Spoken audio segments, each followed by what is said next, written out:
Hello, it's Allison from Bruce County Public Library. Today we are going to make a bird feeder using materials you have right at home, and you can use your bird feeder to count birds for the Great Backyard Bird Count on February 12th to the 15th. I bet you have learned about migration and how many birds fly south for the winter, but not all birds do. Which ones stay north? The black-capped chickadee, northern cardinal, and American goldfinch are just a few that you may see in Ontario in the wintertime. Now, what do they eat in the winter when the worms are buried under the snow and the insects aren't flying through the air anymore? Well, birds are pretty resourceful and they can eat seeds, nuts and berries still on branches, and sometimes eat larvae and sleeping or dormant insects just underneath tree bark. But bird feeders are definitely a big help to birds around here in the wintertime. Now, what do we need to create a useful bird feeder that attracts birds? If you want to participate in the Great Backyard Bird Count from February 12th to 15th, you'll want a feeder that brings different kinds of birds. And this might mean making a couple of different bird feeders and putting different kinds of seeds in them, or using a bird seed mix that has sunflower seeds and millet, for example. Now, we could make a bird feeder, a simple bird feeder using a pine cone. You've probably seen this before, and you put nut or seed butter on it and then roll it in seeds and hang it in a tree. So that definitely can work, or even using a scooped out orange, or this is a grapefruit peel, half a grapefruit, and putting seed in that and hanging that in a tree. But today I'm going to show you how to make a simple one using different materials that you can find at home, and it'll have a spot for the seeds to go. It'll provide a place for birds to sit while they're eating, and also give a little bit of shelter to protect the seeds from the wind and snow, because we don't want them to get moldy, and we'll have to make sure we change those seeds out and clean out the bird feeder.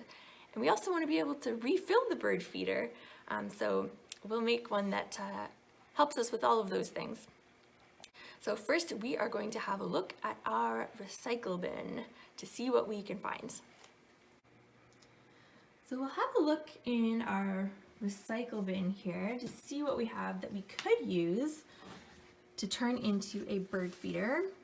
And remember that we're thinking about what will hold the seed, what will allow us to refill the seed, what will withstand the weather.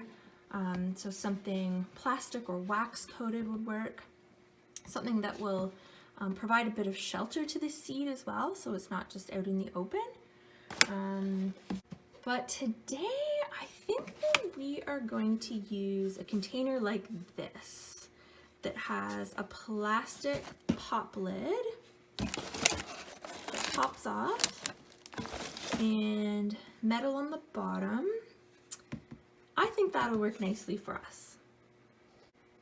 But I do think that this container, this yogurt container with the snap-off lid, or a coffee can, if this had a lid, might also work really well.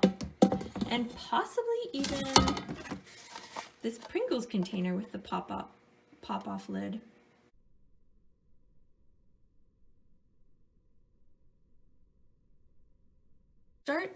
Start with your plastic lid off of your container, and you're going to cut straight across, as straight as you can, a little under halfway across. And I've already cut mine here, and I'm going to keep the smaller of the two and set the other one aside. Next, with your can opener, we're going to flip over the container and take the can opener and press it up against the back of it, as if we've got a juice can that we're going to poke a hole into. And it doesn't really matter where you do this because we can turn it to be the right side up later.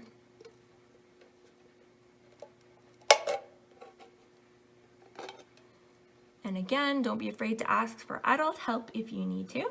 So we've got our hole there. And of course, anytime we're gonna put our fingers inside, you wanna be careful around that slightly sharp edge. We're going to set that aside now. And I want you to take your stick. Now, if your stick sticks out way beyond the can on both sides, try to aim to get about a finger length on both the inside against the can and outside the can. And anything beyond that, you can break off or cut off. We're going to use duct tape now to attach the stick to the container. And you might want some help from someone else in your family for this part, because it requires having a couple hands here. And this will be about another finger length strip of duct tape here.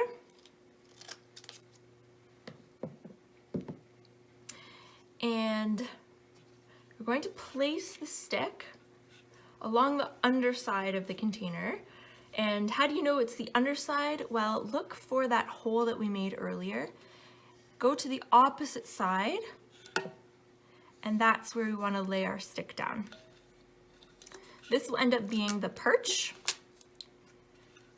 and this will end up being where we put the string through. So we want this to be on the opposite side to the hole. And we're going to lay down our duct tape. I've got fancy duct tape today, but you can use any kind of duct tape really. And I'm going to put another piece here too, just to give it some extra support.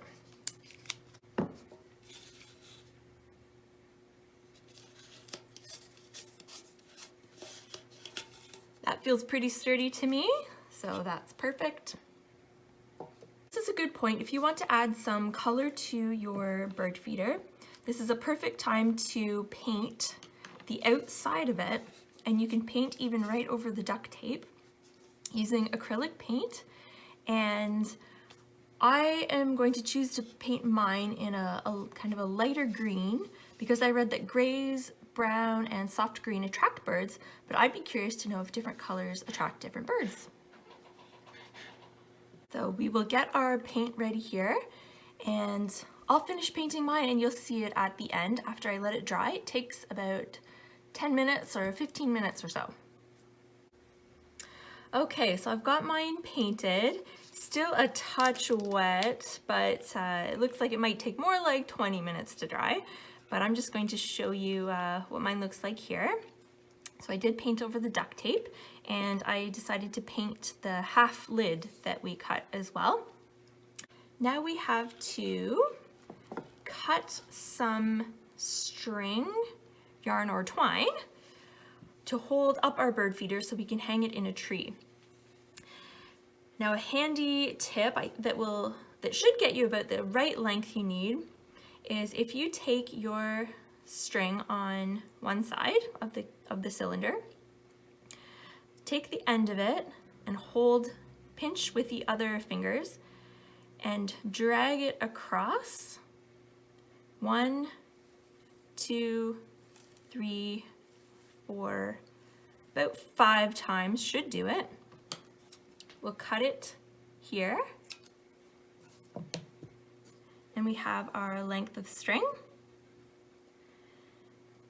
Now we will carefully thread it through that back hole that we made earlier, remembering that it could be sharp, a little bit sharp inside, and pull it out the other side.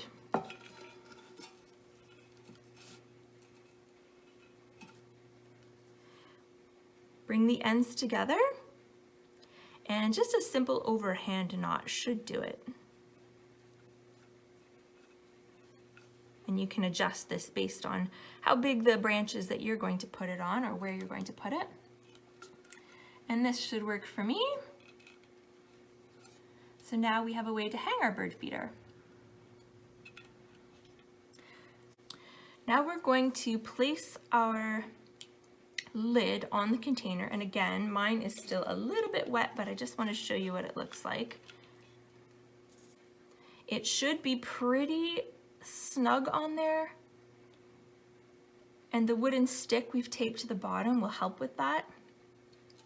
So place your lid on the stick side, and from here we would take our bird seed and fill up the container inside little by little until you get an amount that is right level with that plastic lid there.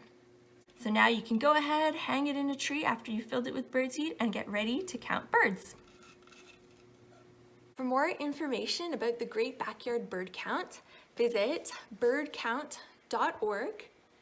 And if you want to prepare by having some bird finding books on hand, visit the Bruce County Public Library website and search for books about bird feeders and bird watching. You can put a hold on them.